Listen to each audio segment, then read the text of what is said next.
Hello बच्चों, let us read this question. This question says the increasing order of atomic radii of the following group 13 elements is.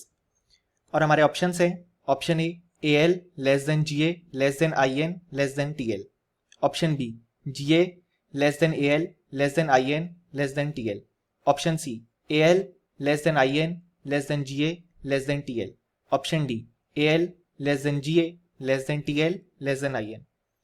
सो इस question को solve करने के लिए हमें जो की कंसेप्ट रिक्वायर्ड है वो है atomic radii of group 13 elements. So अगर हम देखें तो जो ग्रुप 13 है उसमें एलिमेंट्स आते हैं बोरॉन, एल्यूमिनियम, गैलियम, इंडियम और थैलियम.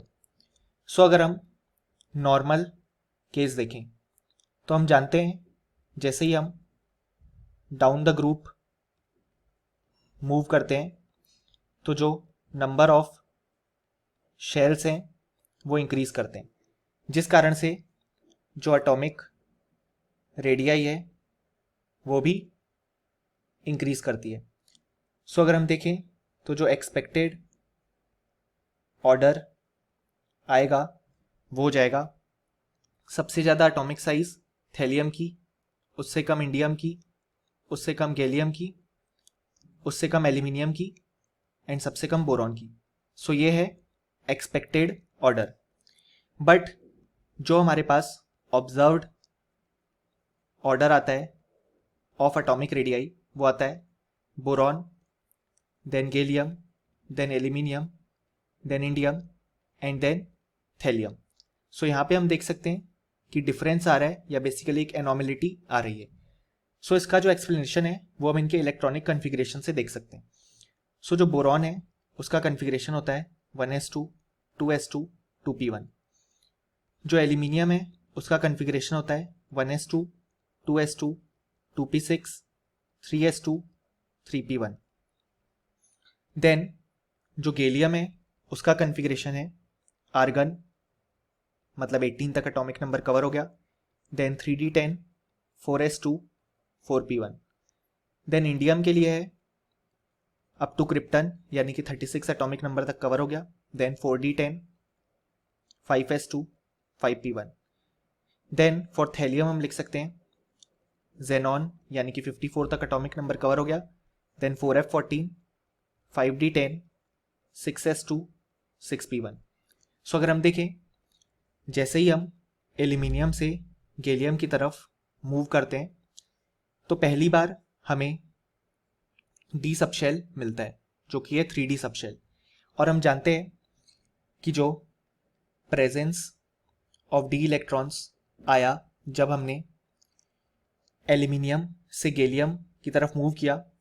सो ये रिस्पॉन्सिबल होता है गैलियम की कम एटॉमिक साइज के लिए, क्योंकि हम जानते हैं कि जो डी इलेक्ट्रॉन्स होते हैं उनका जो शील्डिंग इफेक्ट होता है वो पुअर होता है as compare to S and P electrons.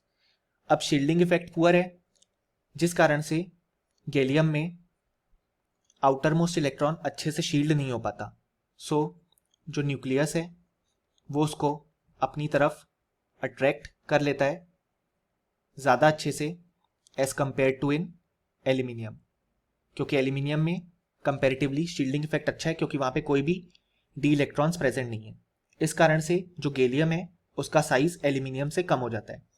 अब आगे मूव करने पे ये चीज़ हमें देखने को इसलिए नहीं मिलती क्योंकि आगे जितने भी एलिमेंट्स आ रहे हैं उसमें ऑलरेडी डी इलेक्ट्रॉन्स और एफ इलेक्ट्रॉन्स प्रेजेंट है. सो ये जो इफेक्ट है वो लगता है तो वो सीक्वेंशियली लगता है, जिस कारण से आगे चलते हुए हमें साइज इंक्रीज मिलती है. बट हमने देखा जो बीच में चेंज आया वो किस कारण से आया, due to presence of D electrons जिनका जो शील्डिंग इफेक्ट है वो बहुत ही पुअर है. इस कारण से जो न्यूक्लियस है वो आउटर मोस्ट इलेक्ट्रॉन को अच्छे से अट्रैक्ट कर लेता है और गैलियम का एटॉमिक साइज एल्यूमिनियम से कम हो जाता है. अब अगर हम हमारे ऑप्शन देखें सो हमारा ऑप्शन ही कहता है aluminium then gallium then indium then thallium. So ये इनकरेक्ट है क्योंकि एल्यूमिनियम का ज़्यादा होता है साइज। ऑप्शन बी कहता है gallium then aluminium then indium then thallium, ये बिल्कुल सही है। ऑप्शन सी कहता है एल्यूमिनियम, इंडियम, गैलियम, थैलियम, ये इनकरेक्ट है। ऑप्शन डी कहता है aluminium, gallium, thallium and indium, ये भी इनकरेक्ट है, क्योंकि हमने अभी देखा कि जो करेक्ट ऑर्डर होगा वो होगा हमारा ऑप्शन बी वाला। यानी कि हम बोल सकते हैं कि इस क्वेश्चन का जो करेक्ट आंसर है वो है option B. Hope you understood it well. Best of luck.